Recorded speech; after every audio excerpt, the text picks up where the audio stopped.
Welcome back to Siren Blood Curse. Our main character Howard was most recently rescued by Saiga, who appears to be in a heroic mood for once. Perhaps this will lead us to victory over the Shibito as we enter the endgame of the Siren Blood Curse story. この出会い、偶然ではなさそうだな。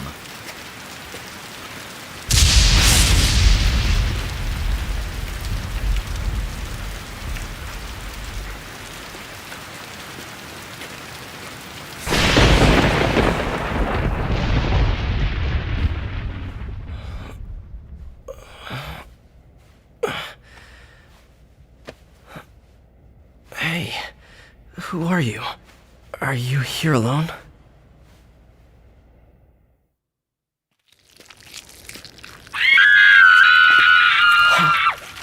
Don't look! Oh, our savior, how do you feel? Now that you've started your new existence? Well, I was waiting for you to wake up. I've been doing a little experimenting. You're sick in the head!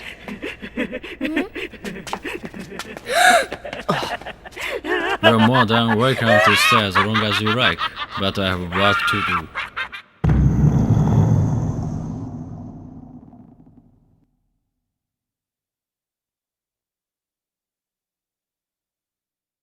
Saiga's rescue of Howard appears to also have been a pragmatic move. Not at all the altruism it appeared to be at first. Because the guy is still a sadist who has been torturing the Shibito in what appeared to be a censored scene, you would think, based on the knowledge that this is a game that was censored. But I did go through the uncensored version and it is identical to what we just saw. There is no uncensored version of that surgery scene. As much as the various characters' heads seem to be getting in the way to block out the gore, they simply didn't render the gore. A surprising show of restraint on their part. Anyway, we are taking over as Saiga. Howard and Bella no longer trust him, so they are splitting up already. And Saiga is going on his own mission to acquire the Urian, which he learned about at the end of his last mission. We begin in the mines. Here comes Yukie. Ready to meet our trusty shotgun once again. But this time Saiga's a little more driven. He seems to have had a vision of impending success brought about by young Howard, and perhaps Bella might help as well. So he's not gonna put the shotgun in his mouth this time, after shooting his former co-worker, who does not stay down. She hits the ground, she immediately pops back up, so we need to just run.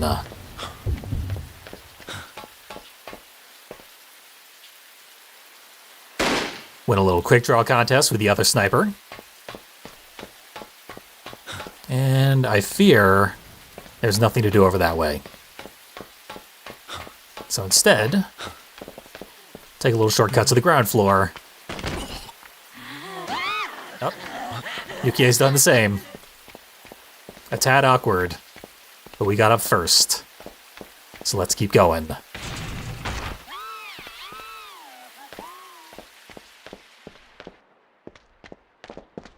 Saiga seems to have the weakest flashlight of any character in the game, for what that's worth. But he's about to have a better shotgun.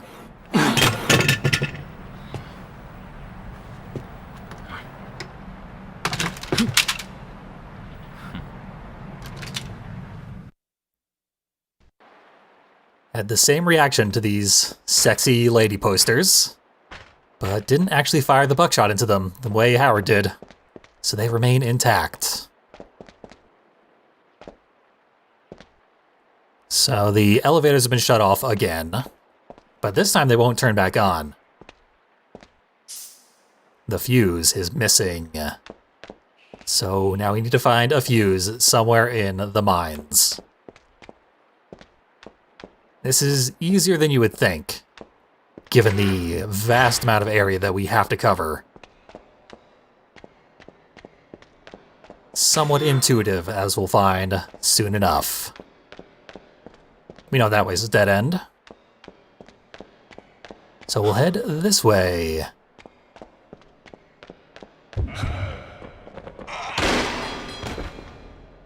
I'm pretty confident, because I am wielding a sawed-off shotgun.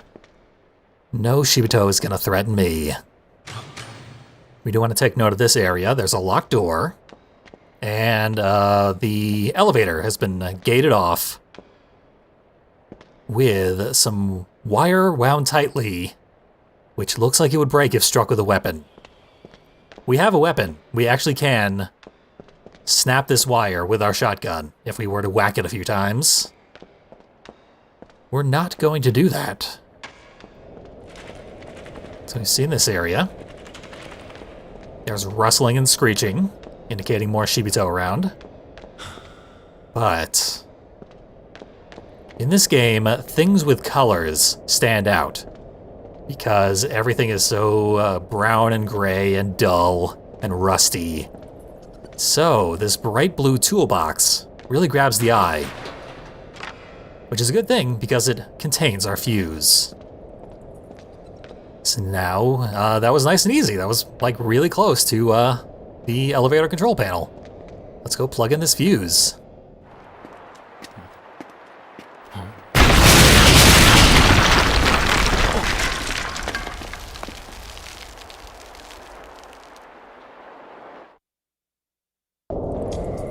Siren heard me call something easy. Don't ever think something's easy. Now the ceiling has collapsed. The mine worker we shot down, normally he'll be working in that section, just chipping away at the wall, and weakening its structural integrity such that one step past it causes it to collapse entirely. Now, if we head back up this way and follow these tracks, we got this cart here. So if we had not gone back and triggered that cutscene and watched the ceiling collapse, we could have come over here, pushed this cart, and then hopped into it, and ridden it past that area. And if we had done that, the ceiling would never have collapsed, and this level would be much faster as a result. It's a beginner's trap that you have no reason to know or be able to predict. But when you walk over that specific spot, the ceiling collapses. So all you gotta do is not do that.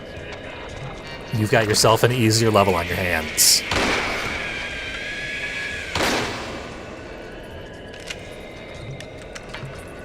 I will instead show you the more intended way to go about this, the way that every single new player of the game has experienced on their first time through.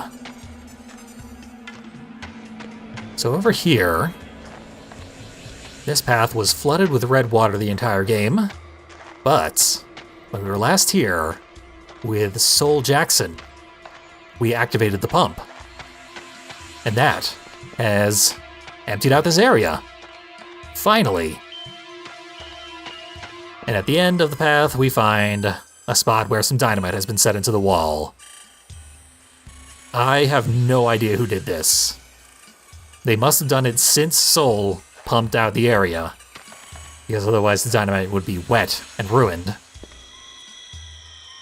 But someone set this up for us all nice, but did not provide a detonator. So we still have to perform more fetch quests, or we can do whatever is required at the end of that pathway. Like I said, don't ever think something's easy, 'cause it ain't. But that's a rude awakening. If you get to this level, and you did not realize that you had to do the incredibly obscure thing which allowed Soul to activate the pump and empty out that room. Because then you would just find yourself with an empty spot in your archive list. You wouldn't know why. Still leaving that area completely alone. Uh-oh. Oh, no, you don't.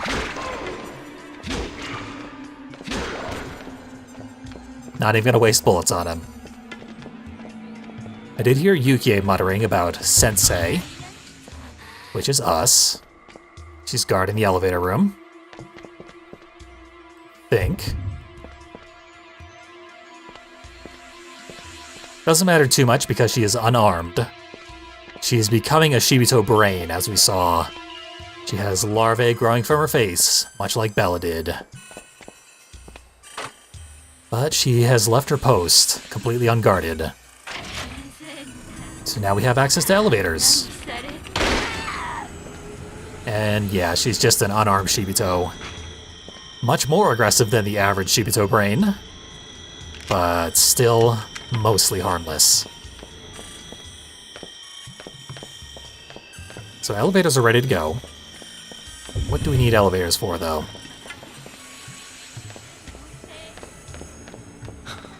Just gonna have to wander around some more until we find out.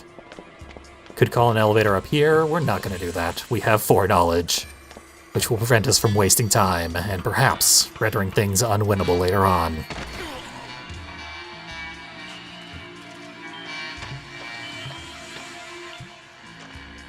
Instead, we finally get to use the broken elevator. And by use, I mean break it once and for all, completely destroy it. Nothing else to do back here. Just watching my back. Still don't have access to the detonator we need. So we finally get to go to the bottom floor of the mine shaft. Thank you, broken elevator. You've served us well, and you will never serve us again. Tragic. So here's the other elevator. The one that is gated off the next floor up. We'll call it down to us for now. But surely we have business to take care of down here. There is, however, some shrieking going on down here.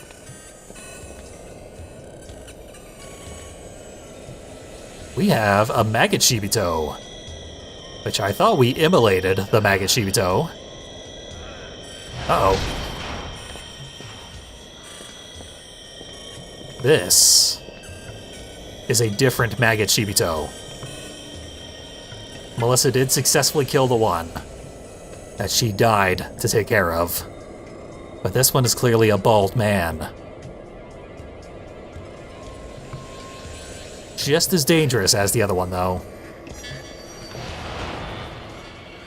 And by just as dangerous, I mean, if he gets close to us, he'll one-hit kill us. And he is unkillable. We can shoot him all day long. He won't die. He'll barely flinch.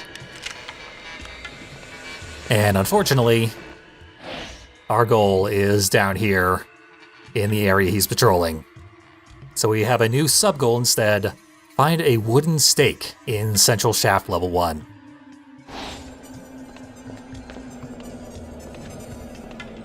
Is he distracted enough that we can explore this area? Do see something over there. Right where the maggot is patrolling. But it looks like this is the final evolutionary form of the Shibito, which is baffling. The most fundamental basic knowledge of arthropod life cycles tells you that a maggot should be the first form of a life cycle. But no. With a Shibito, you start out human, and if you're lucky, you ultimately become a maggot.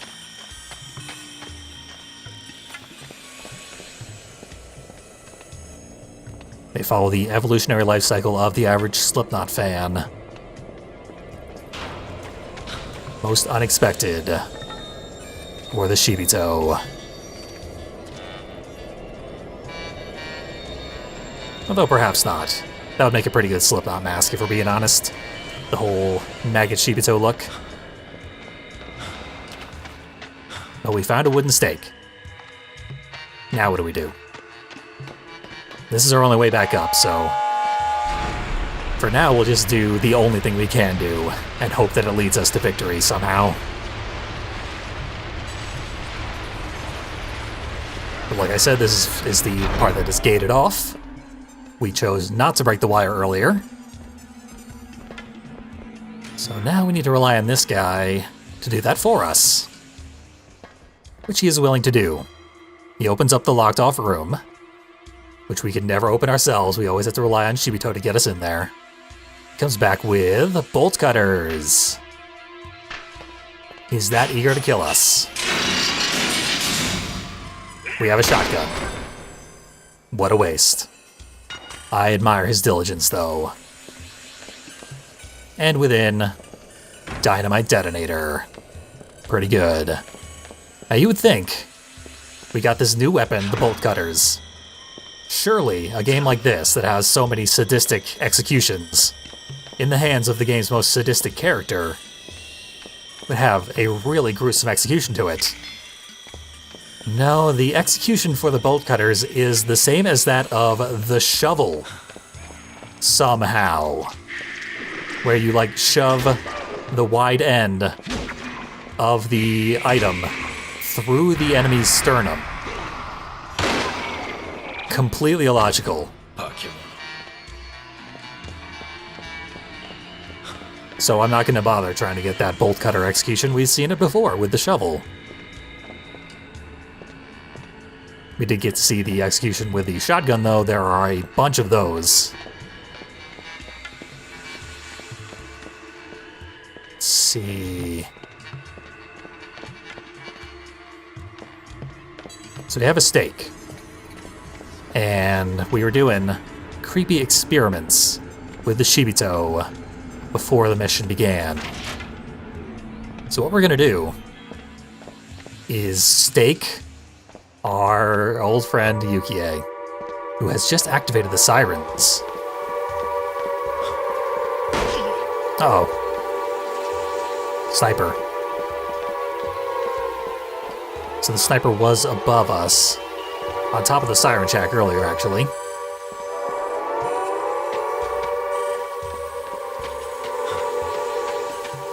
He has ended up over here on the bridge. So we'll tank one shot.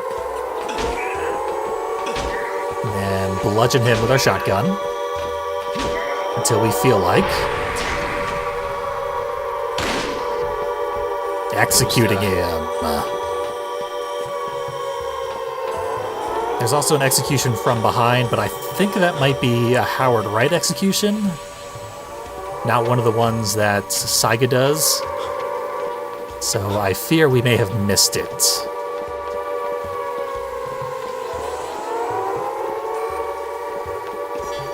So the Siren Shack, someone must have been in here to activate it at some point.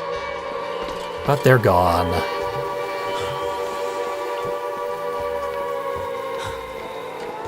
We can always sightjack around. See who happens to be in the area. Dead guy, spiders in the sewers. No one else up here, unfortunately. That could be Yukie. She has patrolled a similar path. I think we've got her cornered at this point, though. I did turn the elevators off because she's fast, and she will run laps around the level. She's been aggressively hunting us this entire time, but now that we have the stake, she will run away from us, and she can outrun us and hop in the elevators and work those, make her way to freedom. And there's really nothing we can do about it if the elevators remain active. But if we shut them down, she will eventually find herself cornered.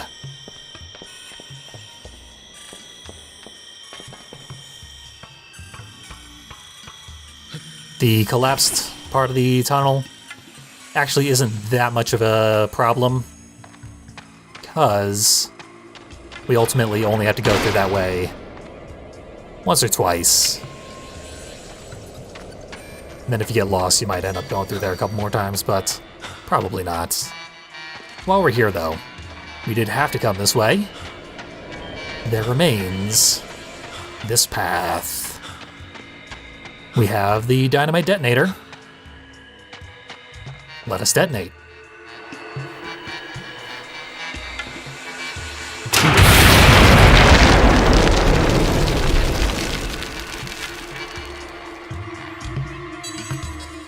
Blew up most of the wall, but thankfully not all of it, because there's a mural inside, and that is going to be our archive item. Gojaku mural, added to archive. Looks like it was buried here a long time ago. It's a bunch of people gathered around, praying to a triangle full of blood. Curious. Again, very generous that they set up the dynamite for us beforehand. Any other Siren game would be proud to just leave us stranded with no dynamite whatsoever. We had to find that, as well as the detonator. In fact, knowing the previous games, we'd probably have to, like, find nitroglycerin and gunpowder and build the dynamite ourselves. Not necessary this time.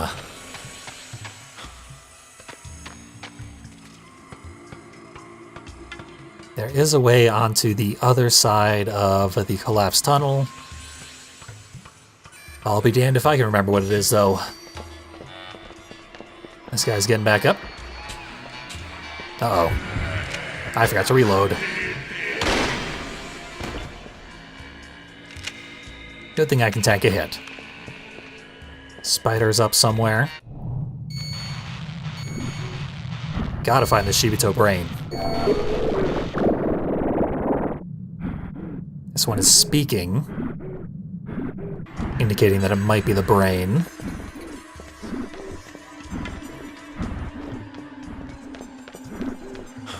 And it's the only spot we haven't checked, so let's go check it.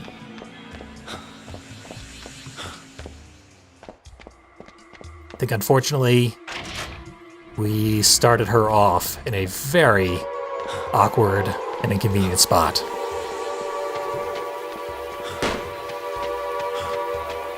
We're gonna suffer for that misfortune. It's possible to catch her inside the Siren Shack while she's activating it. That'll make your life much easier. There she goes.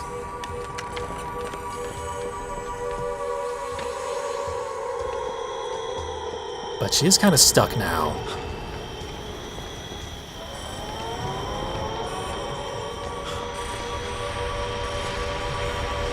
In the very worst case scenario, we'll prepare for setting a trap here. So if we can't head her off, she will at least hit that trap, and we will be given an opportunity to sneak up behind her and finish her off. Hopefully it doesn't come to that, though.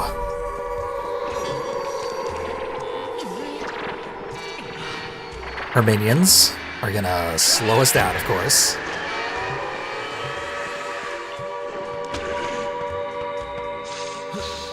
They can only do so much.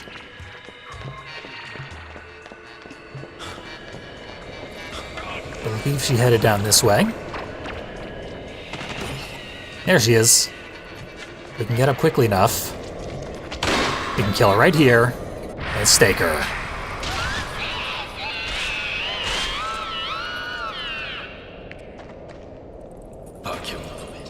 Brutal.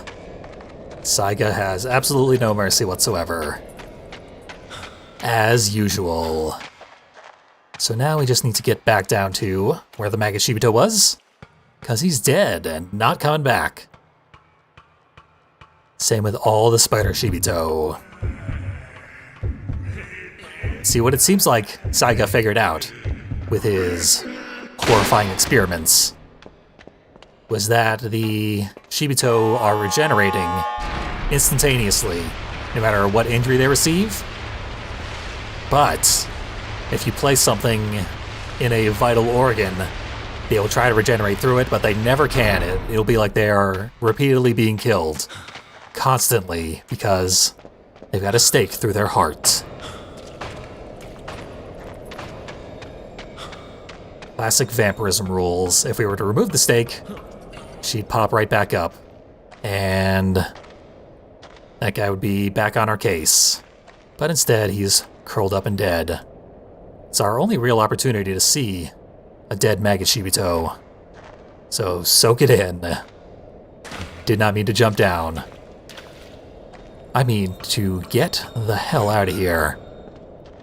We have accomplished our goals. We have evaded all the beginner traps, of which there are many here.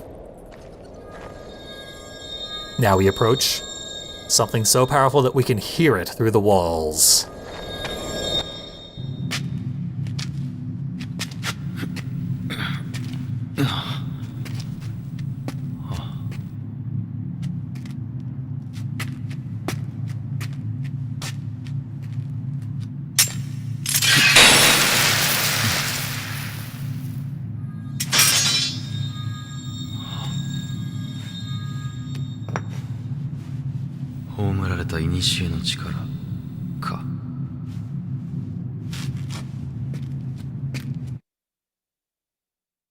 Mission accomplished? Why did they have a sword made of dust in there as well?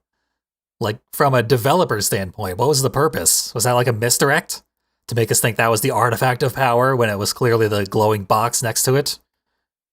Very strange choice, but whatever, we got the Urien.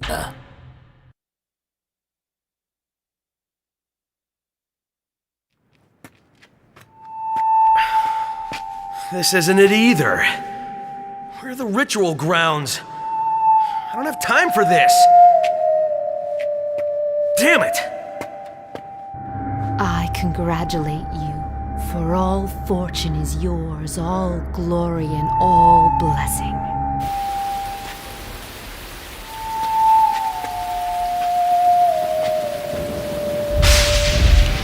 I was alone last time, but this time I have you with me.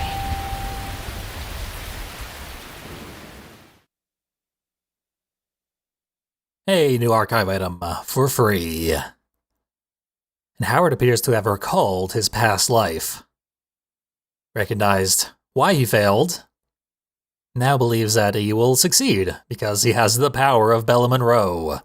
Will it be equivalent to the power of the Urien? Let's find out as we approach the Shibito nest once again.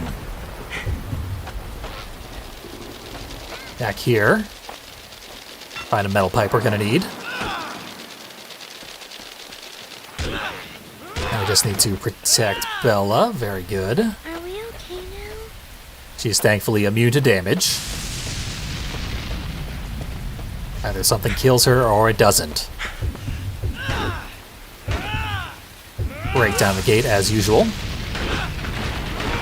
Hopefully it collapses soon. There we go. And we're safe. There is a little hole in the wall over here, which we can push Bella through and then break the door down. But it is unnecessary to do that here. Faster to just break the door down. Walk through together. But there was a fly Shibito wielding a pistol. Are we okay now? So if we hadn't gone through quickly enough, we would have been in a lot of trouble. Lethal trouble. Fortunately, the spider's going for us. Because if it goes for Bella, one-hit kill. Are we okay now? Now, the thing about Bella is she cannot jump between roofs. So, we need to bring her over here to this closet, which also has a gap that she can squeeze through. Send her on her way, and we have to go back around and do the platforming.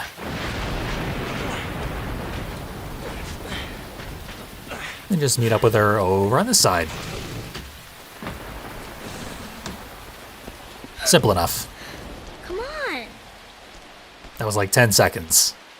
Could have played with the Duruma while you were waiting.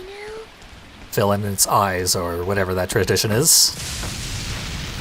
I'm afraid I'm no expert, but there she comes. I was worried for a second. Over here. Another path we can send her through. We spotted these the last time we came through the nest. Now we actually get to use them, because Bella is still alive.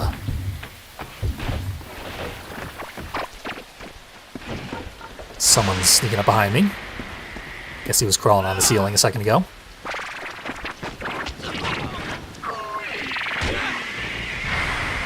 There we go. That's what I wanted to see. Don't bother getting up. It makes sense that Saiga would be so brutal in his executions. Saiga has been killing people since before the loop started. And he is pretty much completely soulless. Tearing apart flesh is merely something he does if it is in any way convenient to him. Howard, however, is just like a teenager. He was just going out on a little bike trip. Found himself surrounded by flesh monsters that were clearly once human. And just decided to start impaling them and shooting them in the back of the head and stuff. Just shockingly violent things that he immediately started doing the second he was faced with even the most minor threat. Now over here, that's the bag of laughs suspended from the ceiling. That is an item from Siren 2, one of the silly archive items. Like a failed business venture. And it appears in this game for puzzle-solving purposes if we don't get completely surrounded by the spiders in advance. Should start us right before this area, I hope. Where are we? Yeah. Bella's in a bit of an unfortunate spot, though. So we'll pull her down here. And then just have her wait. While we take care of the spiders. Where are you going? Okay, she's waiting. The thunder will cover us. We'll use the bag of laughs. Summon all the spiders in here.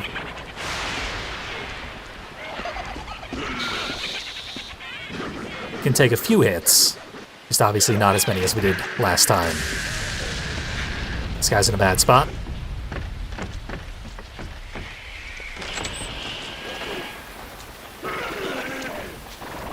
Getting real unlucky. This should throw him back in, I hope. Maybe just close the door. Thank you. Ugh. Everyone got out. I am experiencing some real thunder just outside my window, adding to the atmosphere.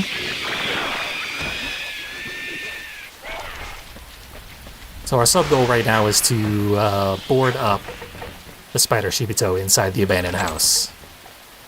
No brain Shibito this time around.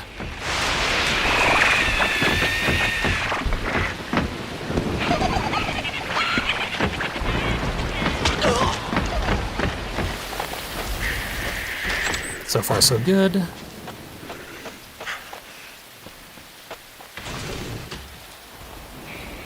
One of them must be out here, yeah. Why don't you pay any more attention?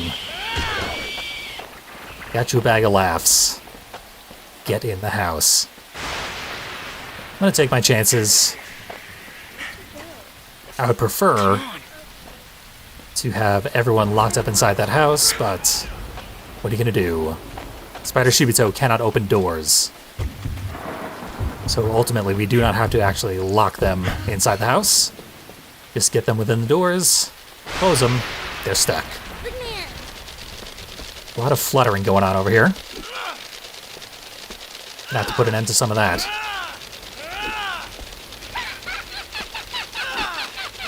by flailing wildly in the general direction of our nearest opponent.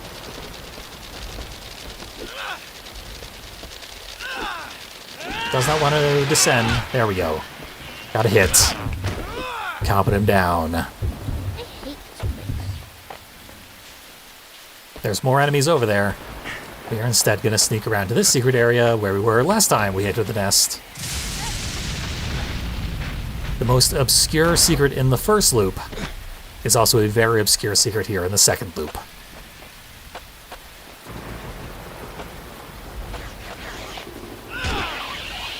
First time around, we had to destroy a bowl of noodles earlier in the game so that hungry Fly Shibito Shimada would come in here and find this bowl of noodles right there, which was still prepared even without his presence. What are you gonna do with that? Also, we had to not kill the Shibito brain, because if we did, Shimada would not be able to open the door for us, and he's the only one who can unlock it, bizarrely enough. So we just head over and explore the noodles again. Shimada's not hungry today.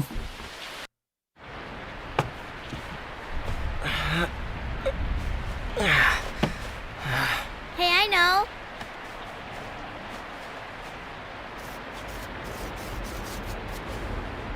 What's that? Your pet? Go on, go get it. Yes! That's a good boy. You're doing it. Almost there. I'm so proud of you. You did a great job. Ew, this is all sticky.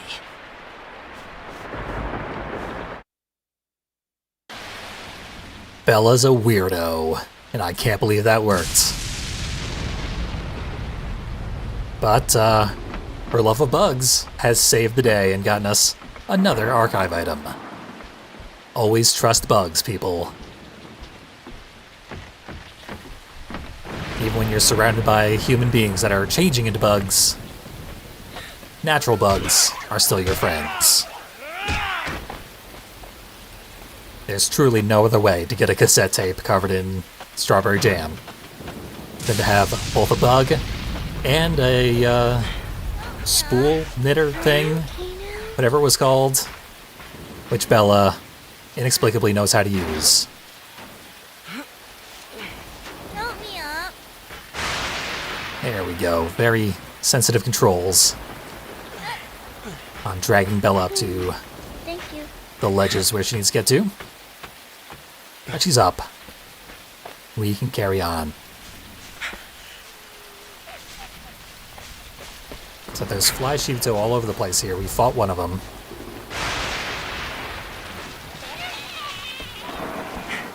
Let's just sneak over here.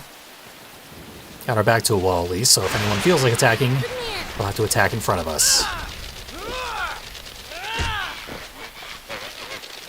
Our charged attack is always an overhead strike. So if the enemy is in range, it'll get him. Very nice. And we also have this option to turn the lever.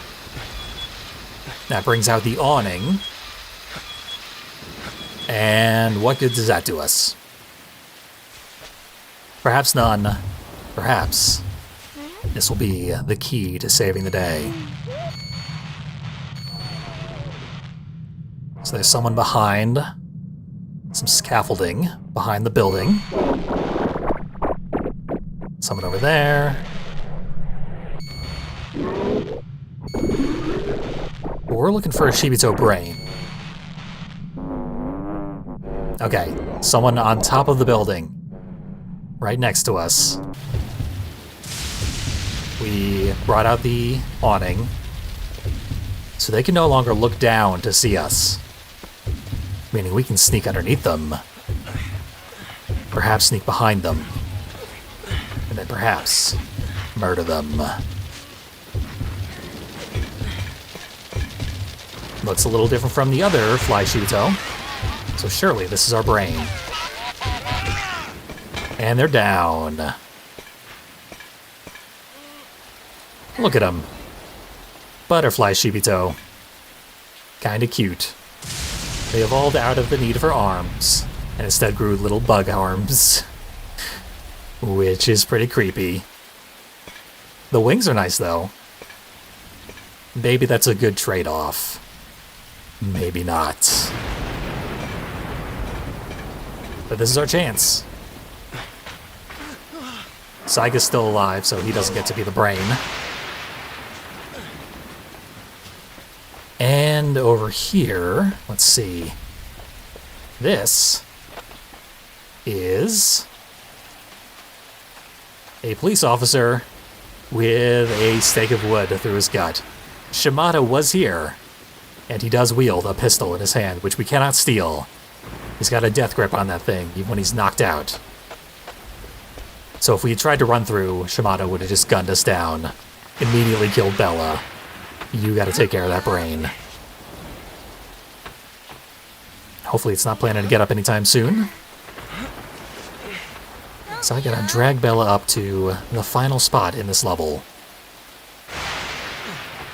And we should be done here. Let's go. Where's that coming from? Let's move. We gotta hurry. Oh. Mission accomplished. Doesn't actually explain where the dramatic music is coming from, but I suspect they soon will.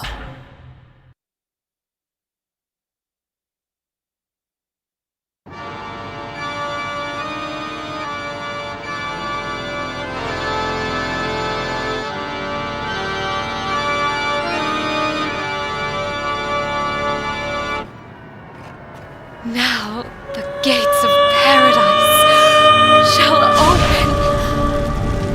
Miyako! Miyako! Daddy! No! I'm too late! This is exactly as the prophecy said!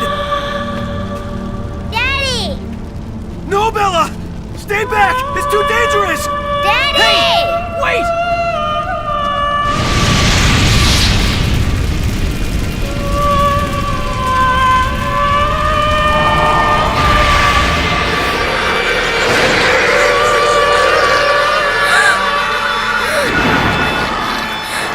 Bella!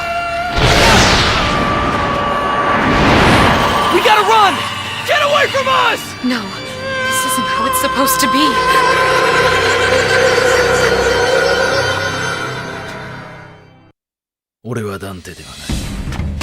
Be gone. So you're the one who sent me the message. You were the one who stole the fruit.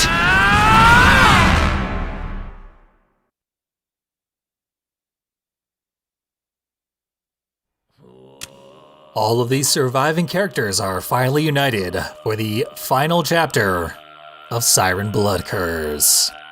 And Amana has reached cartoonish levels of supervillainy, playing like Castlevania organs as we approach.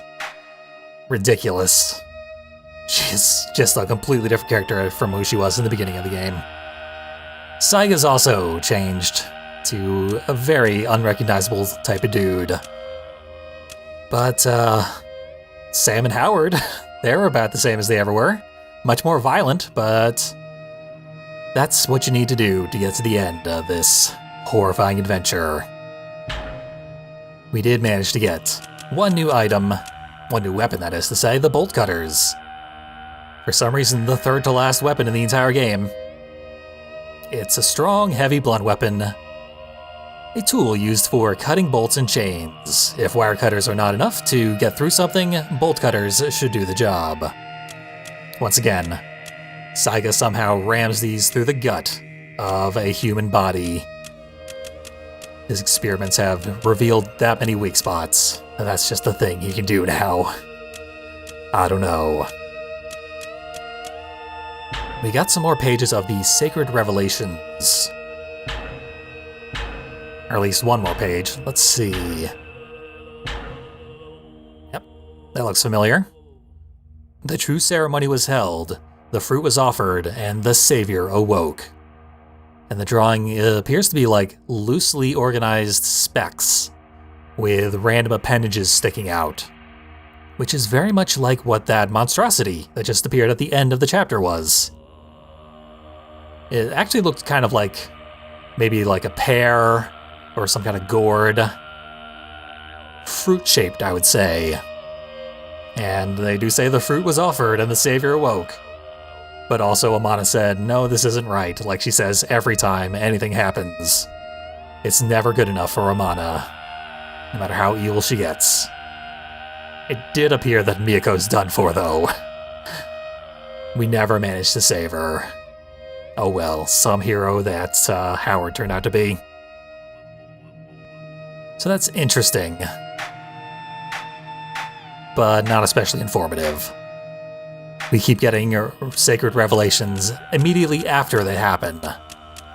But that's not the case for everybody. Sam has been reading the sacred revelations since about the halfway point of the game, so he knows things that haven't happened yet. We'll see what that entails soon, but first the Gojako mural. Maybe the most obscure collectible in the game, just because you gotta get that key during Soul's chapter, and they never really tell you how or why to do that. You will just end up at a dead end with that empty spot in your archives, completely baffled. This is a colorful cave drawing believed to date back to the end of the 7th century. The scene depicts a god descending from the sky surrounded by worshipping humans. The strange triangular pillar appears to be the vehicle for transporting the god to the world of man. Red water has pooled up from the crater left by it in the ground.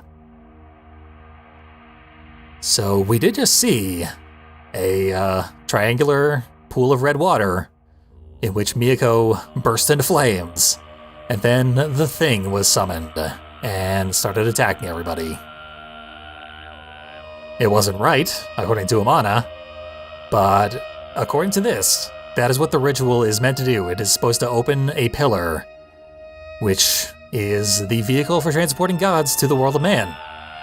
So was that Glob the god? That like tentacle thing made of dots? Honestly, a really ugly looking thing, but it honestly kind of reminds me of like 80s horror movies where they attempted to do some CG at the very last minute and it didn't work at all. Specifically, the movie From Beyond. The very end of that movie has the most hilariously terrible looking creature fly directly at the screen for like half a second. And it's the big reveal of the entire movie and it looks like utter garbage. It is the single worst effect in the entire movie, and I love it. And I kind of love it here as well. It almost seems intentional. But I might be giving the game too much credit. Also, fun fact, this archive item is the only CG animated one in the entire game. All these other archive items are either a physical object, which they took a picture of, like the cigarette lighter. We saw how that is a literal physical object in the world that existed at some point. And this is a photograph thereof. And a handful of others are actual videos that they shot of live action footage.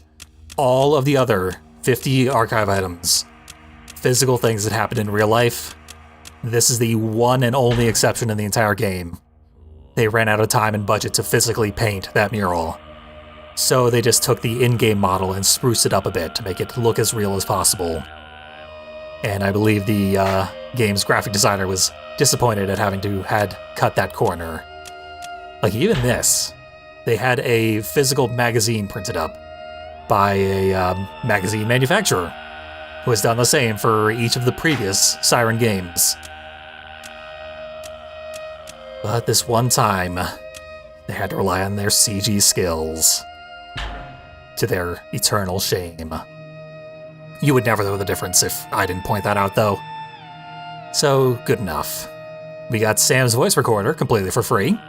This portable electronic device converts analog audio to a digital signal that can be stored in internal memory for later playback. Sam kept this with him to record lectures and any observations he had during the course of his fieldwork. It currently stores several audio files that shed light on Sam's actions after getting separated from Soul, as well as some of his ideas behind the events taking place in the village. So this is what I was referring to. Sam has the Sacred Revelations. And he's been sort of musing about what it means as he's been wandering around since he and Soul got separated and Soul died. So let's check in with what Sam's been doing for the last quarter of the game or so. I never thought being clumsy would pay off. Ironically, thanks to my untimely fall from the cliff, I managed to escape from those things. I hope Soul is alright. But I can't think about that now. I need to find Bella. I heard her calling for help, but where could she be? What is this place in Bella's picture? Could it really be somewhere in this town? And what relation does it have to those monsters? It looks like a nest, but if they're building a nest, does that imply that they have a type of hive intelligence like bees or ants? Why would they need a nest, and what could they be hiding in there?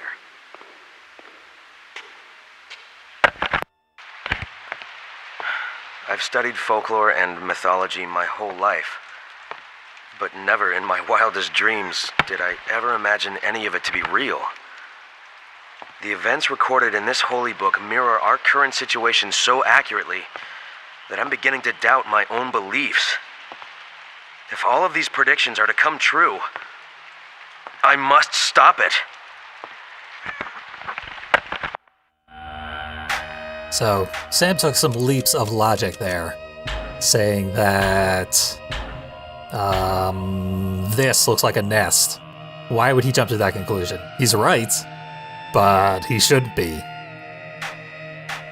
Good guess on his part. He's surprisingly intuitive. And also, this is shockingly accurate predictions on his assessment. He wasn't even there for this thing. And then this thing did come to pass, so I guess it was a specific and terrifyingly accurate prediction, but he didn't know that yet when he was recording the message. But this isn't the end of the Sacred Revelations, so perhaps even more terrifying things are in store. So far, we have failed to prevent any of the predictions from coming true.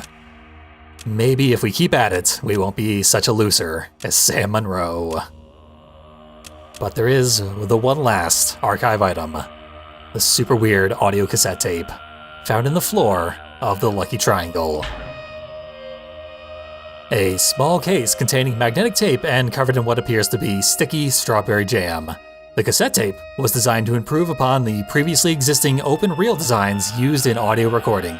It simplified recording and playback of sound and was quickly adopted by the public at large as the format of choice starting in the 1970s.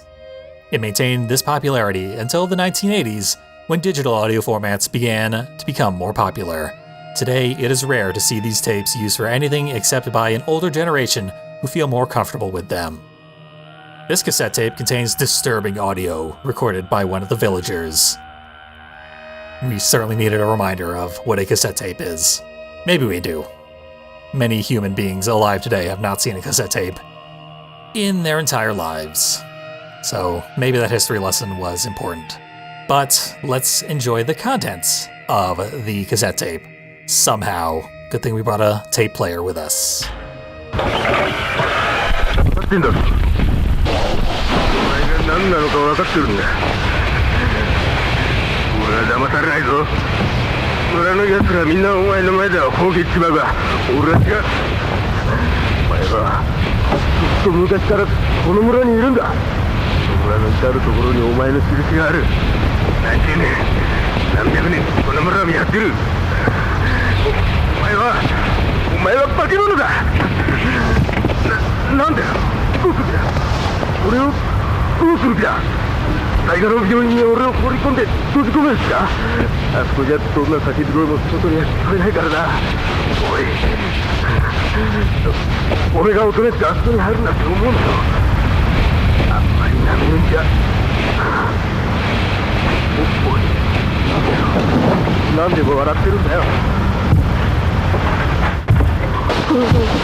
Well, we know who it is who loves to laugh while committing acts of violence and evil. That was clearly Amana. who was assaulting somebody who we've actually heard from before. We read their patient's letter, and it's from someone begging to have that letter snuck out of the village to someone who can help them. And it also says all the proof to back up what I'm telling you is on the enclosed cassette tape. But somehow, the cassette tape didn't end up with the letter. It ended up miles away in a restaurant that was locked to everybody. Underneath the floorboards, I can't even begin to guess at how it ended up there. Truly baffling, no explanation whatsoever. But it is the rest of the story. The person who was locked up in Saiga Hospital and ultimately slain by Saiga himself was a man who believed that Amana was centuries old and plotting evil deeds within the village. And his prediction also came true, so there was something to at least the evil deeds part. Maybe there was also something to the centuries old part. We have had indication that Miyako is probably centuries old. Until now. Now she's dead. So that sort of thing does just seem to happen. People who are incredibly old just sort of live in Hanada Village. Amana might be among them. There's no proof to the contrary, that's for sure. It is kind of weird, given that in her diary, she had lost her memory. She was clearly innocent as of the beginning of the game. And then we recovered her memories in that one mission where we broke the seals. And then she rapidly became evil and summoning gods into the village and doing all sorts of horrible rituals, and has since been the villain of the entire game. But at some point shortly before the events of the game, she assaulted and helped imprison a man who was later murdered. So she had her memories there. It seems like she had lost her memories for a very, very small window. Then they came flooding back right at the most inconvenient time for the rest of the characters. A great time for her. I don't know, she's kind of a weird, underexplained character, quite honestly. All we know is she's evil and not to be trusted. And we're gonna have to fight her pretty soon in the next episode. But before we wrap up here, we've now seen all the art assets in the game pretty much. We can talk about a little promotional thing that Sony made for Siren Blood Curse, since it is a second-party game. They made a segment on the PlayStation Home feature, specifically for Siren Blood Curse. So PlayStation Home was like a little interactive thing where you could take your avatar and go hang out in various lobbies with other players of the PlayStation 3 console. Little social thing where you could perform little activities, have fun, and unlock new outfits for your avatar. And they made one, a specific lobby for Siren Blood Curse. Creepily enough, they thought this game needed that sort of promotion. One of the few horror games that had its own lobby in PlayStation Home. The landing platform of the lobby where you first load it in is actually pretty cute. It's the outside of the Saiga Hospital. And you can put your head in like little wooden cutouts, so you can appear like it's your face getting menaced by a nurse or something like that. And you can sit down in a wheelchair, like the Shibito brain we saw much earlier on was doing. It uses little art assets from the game for little carnival attractions that your own avatar can participate in. It's adorable. But then, when you go to the actual lobby itself, it puts you through a minigame where you explore the hospital and try to avoid a bunch of the nurse Shibito who will kill you. And if they do, you do not make it to the end of that little challenge, and you do not unlock new rewards for your avatar. It's mostly just a series of jump scares from art assets taken from the game, as a little sneak preview of what Siren Blood Curse has in store. Unfortunately, the whole PlayStation Home service was taken down in 2015. So you can no longer experience it. I can't show it to you myself. There are people working on emulators, which will load up the Blood Curse lobby, but the emulator only loads up the lobby part, where you have the wooden cutouts and carnival attractions. You cannot do the actual challenge, and you've also completely lost the social aspect where you go through it with other players. So it is a shadow of its former self, and it still doesn't work great. However, when it was announced that they were shutting it down, some people did record playthroughs in its intended state, and I will link one of those in the video description because it's pretty neat what they went through, and I think you'll appreciate it as well. Check that out, and I will see you next time for the conclusion of Siren Blood Curse.